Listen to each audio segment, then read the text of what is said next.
All right, let's see what this one looks like. First of all, I can estimate that this angle here and this angle, or this line here, seems to be equal. This arc here, you know that the dot's probably going to be coming from right there. So we've got this little arc here, and then you've got this little arc here, and those sure do look equal to each other. And to me, they sure do look equal to this.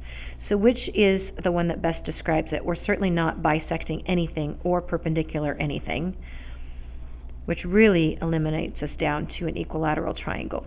And these do always need to be drawn to scale, so you can use what it looks like to help you understand. Let's check out this one.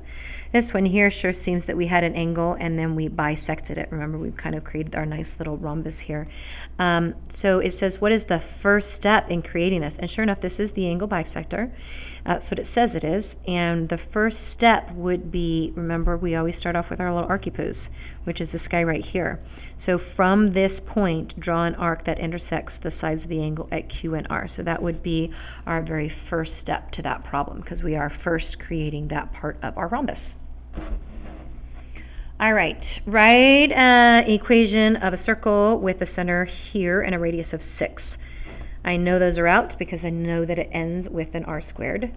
And then I know it needs to be the opposite of that, which fits that, and it needs to be the opposite of that, which fits that.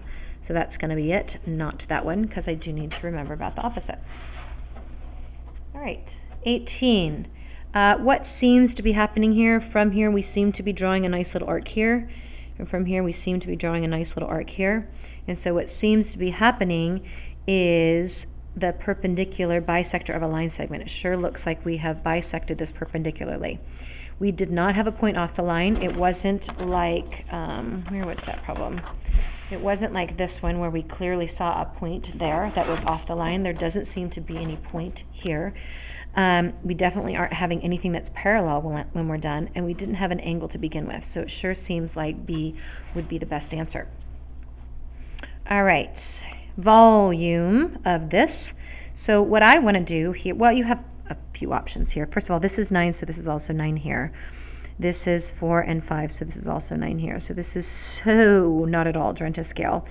And let's see, this is 4 here, and this whole thing is 9, so this here would be 5. Again, not drawn to scale, but that's okay. That's what it says, not drawn to scale. So to find the volume, you have a few different options. You can find the area of this space, multiply it by the height. You could also treat it as a rectangular solid and then subtract off this rectangular solid.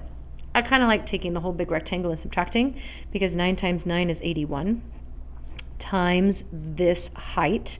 So the height is the distance in between the two bases that are the same. And then after I do that, I want to subtract this section, which is 5 times 5, which is what, 25, and times 3. So let's see, 81 times 3 is our 243, and 25 times 3 is our 75. So 243 minus 75 is 168 for our volume. All right, last one on this page. The ratios of the areas is 4 to 9. If the volume, okay, so right now I need to figure out, first of all, r squared is 4 to 9. So r must have been square root 2 to 3. But I'm needing r cubed because I'm referring to volume. So that would be 2 cubed would be 8, and 3 cubed is 27.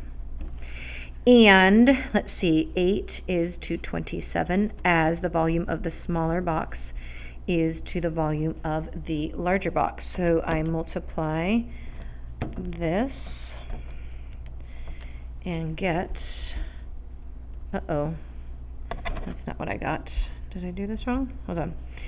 4 is to 9, so that's 2 is to 3. I cube that and I cube that. I have 8 is to 27. The volume, because that's a 40. All right. Ouch. 27. I just poked my face with my pencil. Not awesome. Divided by 8. 1. Seriously, I still didn't get the right answer.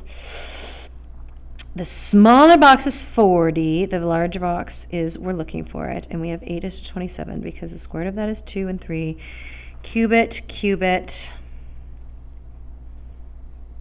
27 times 40 divided by 8, so this is 135. I'm going to go with this is 135, even though the answer is not there. Okay, I'm going to do it.